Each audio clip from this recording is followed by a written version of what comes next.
Alright, what is going on, guys? TheNewEnforcer here, bringing you a brand new video, and in today's video, it's basically gonna be a review of Black Ops 3 now that we have no more DLCs for this game to come out anymore, since we of course got the last DLC a couple of days ago. I think it was 4 days ago at this point. And I'm basically gonna be asking the question of, was Black Ops 3 good or not? So, basically, I'm going to put the DLCs into consideration when I make my little list of either good things or bad things about the game, and that's basically how I'm going to make this video. There's going to be a list of good things and a list of bad things, so hopefully you guys do enjoy this topic. Also, the way that I'm going to be doing this topic is I'm going to be taking 3 good things from Black Ops 3 and 3 bad things from Black Ops 3, the best and the worst, and comparing them right here for you guys. So let's get started with the good. So with the good, we've got good weapon balancing. Now, some guns are overpowered and stuff like that, but that happens with every single Call of Duty game. If you think about it, even COD 4 had an overpowered gun with the M16, because, you know, it could one-burst pretty much anything. But to me, the weapon balancing in this game was actually pretty good, and there was really nothing to change when the game first came out, except for the Vesper. But they kind of overdid it, and that's why it's the first reasoning. I'm going to go listing my reasonings from from worst reasoning to best reasoning. Okay, so for another good reasoning, we have the good original maps. Now, original, I'm counting Nuketown in those because you got it when it came, like, with the game and stuff like that. So I'm counting Nuketown, Combine, Stronghold, you know. I like Aquarium, a lot of people don't, but I do, and also Fringe.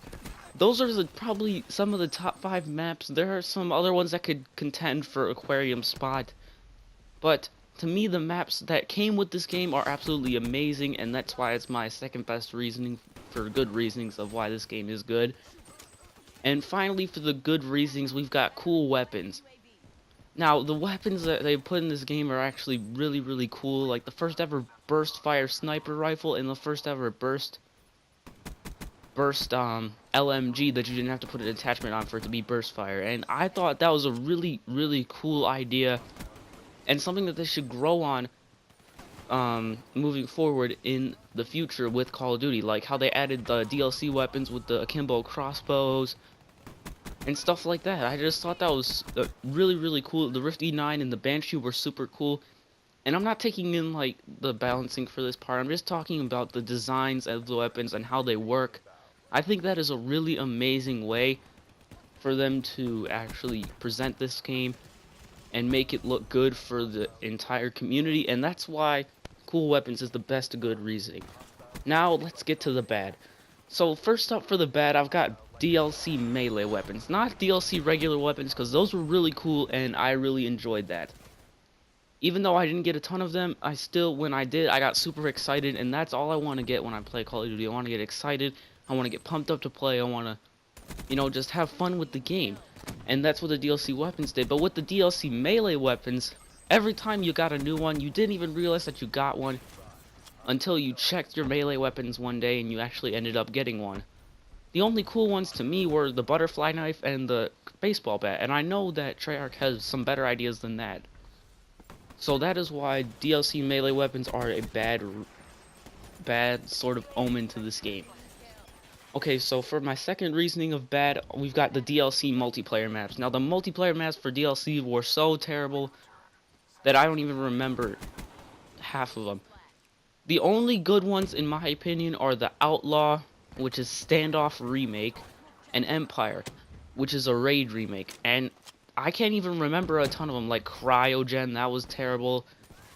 Skyjacked, even though it was a remake of Hijacked, was still terrible, and to me, that's just not acceptable for DLC. They've had some great DLC maps, like in Black Ops 2, Grind, Mirage, Dig, like they were amazing DLC maps, and this game just didn't have it for me. But that's just my opinion on the DLC maps, so that's why DLC maps for me are a bad thing for this game.